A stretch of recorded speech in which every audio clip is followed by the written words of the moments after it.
So you finally sat down to work. You're all set and ready to start working, and you've just been sitting in front of your desks for an hour, and you've done nothing. It seems like more and more we are losing our ability to literally just sit down and work on something. Think about it for a minute. In this day and age, it is considered normal for someone to simply be unable to sit down and complete their tasks. If we had been this way thousands of years ago, back when we were hunter-gatherers, we would have gone extinct. So what's going on? The answer lies in the way that we live nowadays, particularly hyperstimulation, instant entertainment, and a lack of purpose. These three things are actual poison for focus and concentration.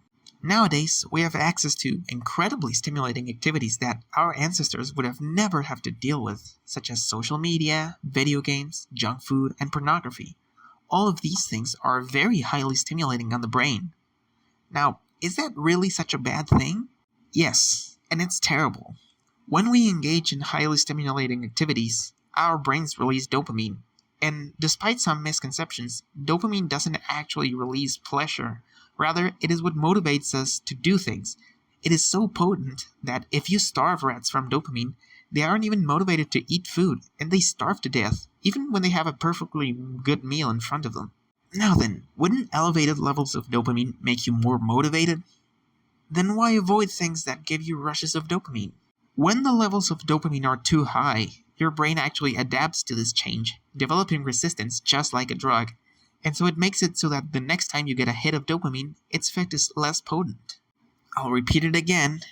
You develop resistance to dopamine just like you would to a drug, and just like a drug, you will need higher and higher doses to give you the stimulation that you want. This fact alone should really scare you. This means that activities that aren't hyperstimulating, like working on a project, reading a book, taking a walk, or talking to a friend, simply don't generate enough dopamine to make you want to do them. They simply cannot compete with the high that you can get from hopping onto a game or opening up that incognito tab. If you were a writer in the 1400s, you wouldn't have had to deal with any of this. If you were sitting at your desk to write, there simply wasn't much else that was more interesting than your task at hand. Nowadays, when you're trying to focus on something that isn't very engaging, your brain will pick up on very little dopamine, and it will get the message that this activity is not worth your time, and you will find it hard to focus on it. Your brain would rather do something more interesting, which leads me to my next point. Instant entertainment. As long as you have a device and an internet connection, you can access an endless stream of very highly engaging content anytime, anywhere.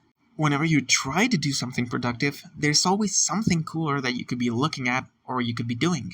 Trying to finish an assignment? Why not play a quick match? Writing a book? Mr. Beast just uploaded. Journaling about your life? John just sent you a meme. This is like being a smoker, but you always have a cigarette in hand. You always have the option to get a quick release of dopamine by engaging in something fun. So even when you're trying to do something useful, the temptation is still there. You're trying to work and suddenly you've been scrolling on Twitter for the last 20 minutes. Now moving on to the third source of problems, lack of purpose. This doesn't mean you don't have a life purpose. It means that you don't see the purpose in what you're doing. If I asked you to pick a heavy box and move it half an inch over to the left, over and over, for no reason, would you be thrilled to do it? What if you made $100 every time you moved it? What if you became more popular every time you did it? What if you became healthier every time you did it?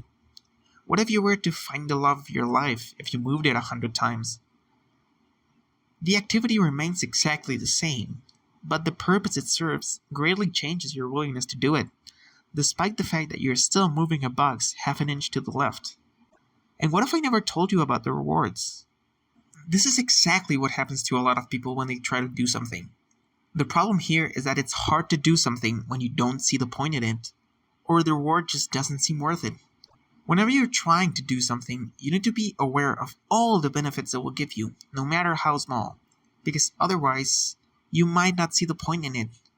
Put them all in one big list and don't forget about a single one. This is actually a very powerful sales strategy. We call it stacking. You show the person what they're getting up front, and after that, you show them all of what they're getting and then some more. So you present all of that, and then you add even more. It's a roller coaster that just keeps going up. Let's say you wanted to start working out. Then you'd make a list of all the things that would be better in your life if you did this one thing consistently. For example, here's one. You would live longer, look better, feel better, be stronger, be more attractive, feel more confident, get more respect, feel happier, feel more energetic. And for all of this, you just need to start doing some push-ups. You want to list out as many as you can, and if you can't think of many, simply look up benefits of X and write them down. And I say write them down because you need to have them all in one place. It's not as simple as just scrolling through different benefits. You need to amass everything in one place because its impact will be massively increased that way. Once you have a list, don't think, I have to get through this just in order to get the benefits. Rather think, wow, I get to have all of this just by doing this one thing. It's a very simple yet powerful shift. Doing this changes your brain into work mode.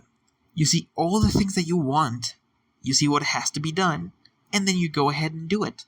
Most focus problems come from these three things that I mentioned. So by working on them individually, you can increase your ability to focus and concentrate. Here's some extra practical steps that you can take. Put your phone away when you're trying to work. Stop watching so much entertainment, especially short-form content like TikTok, Instagram Reels, and YouTube Shorts. These are particularly damaging. Stop watching porn. It shoots up your dopamine as much as actual drugs, and sometimes even more. Set up a clean working environment that is exclusive to just working. And finally, set up clear and well-defined boundaries on working and resting. Don't let one bleed into the other. You need to find time in which you are able to do absolutely nothing, so that when it's time to do some good work, you are fully recharged. I hope this video helped you.